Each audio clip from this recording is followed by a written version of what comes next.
Hello my fellow book addicts, Megan here, and time for another book review. Today, I am going to be talking about The Sea of Monsters by Riordan, and this is book 2 in the Percy Jackson series. So, Percy, since he left Camp Half-Blood in the last book, had gone to another school, and he actually makes it to the very last day.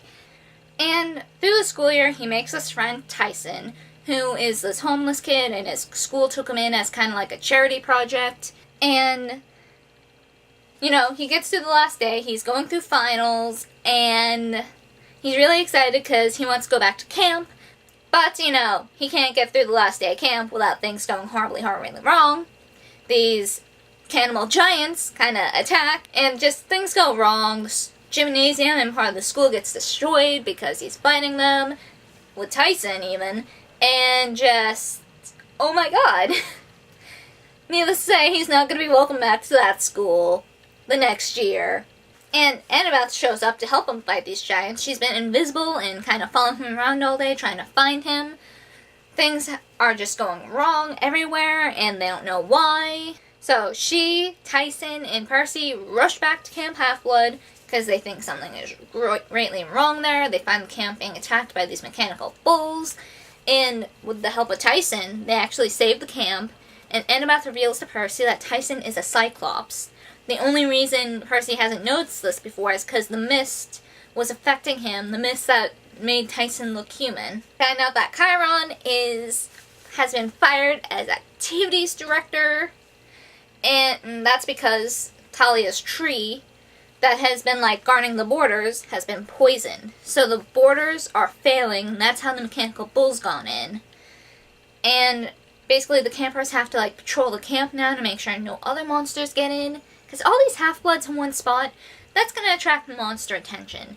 That is going to cause great trouble. And Chiron was blamed. So this book is basically trying to find something to save the camp and get Chiron back. Things are going crazy because the whole Kronos trying to raise up again is a big deal. But a lot of the gods aren't taking it seriously because, you know, things have gone well this long. Why would he try and come back now? So that's all I can really say without giving spoilers. So if you have not read this book for some reason or another yet, go pick it up now because it's awesome. This book is amazing. The series is amazing. Just go pick it up and read it. So with that, I'm going to say goodbye to the non-spoilery people. And hello, spoilery people. Poseidon actually claims Tyson as one of his kids. So they kind of throw him in the Poseidon cabin with Percy. Not like he doesn't have enough room because he's the only child of Poseidon around. And you know, with the suggestion and help of Hermes, Annabeth, Tyson, and Percy get out of camp to try and fix things.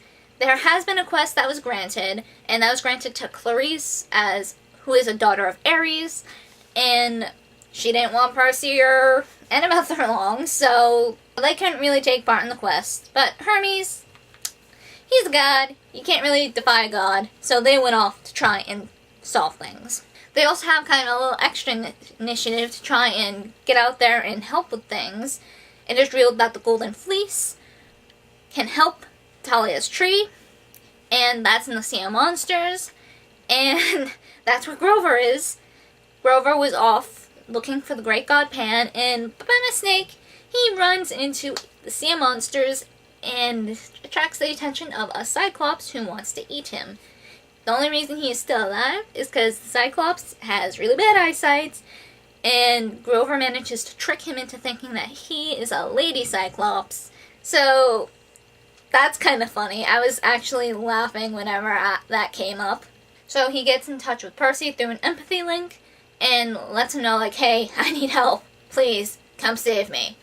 So they have a little extra initiative to try and get to the Sea of Monsters to save Grover, as well as get the Golden Fleece. They have multiple run-ins with Luke and other monsters in the Sea of Monsters, and they actually run into Clarice too, and just all sorts of stuff happens, and it's like, it's never dull. So, through some awesome miracle, they managed to save Grover and get the Golden Fleece.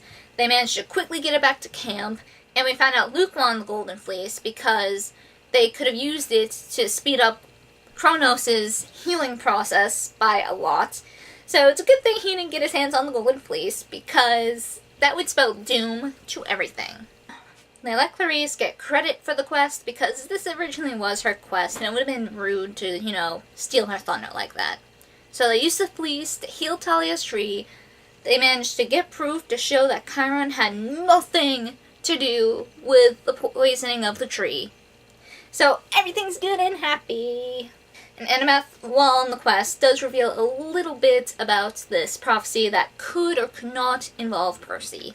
Apparently, when the next child of the big three gods reaches the age of 16, he could either be the savior of Olympus or the downfall of it. So there's quite a few gods that want Percy dead because they don't want to take the chance of him being the downfall. Then there's some who want to keep him alive to see if maybe he is the savior. But there's a little twist at the end. Apparently the Golden Fleece works a little too well on Talia's tree, and somehow she is expelled from the tree. So she is back, and she's a daughter of Zeus. So there's another child of the big three out there now, so that kind of doubles the chances of one of them being the savior or this downfall of Olympus. So things can get really, really interesting. I'm curious to see how things are going to unfold from here. We got Talia and Percy, both a child of the big three, and who knows which one of them is the savior and which one of them is the downfall. So, that is it for this book review, and I hope to see you guys next time, and yeah, bye!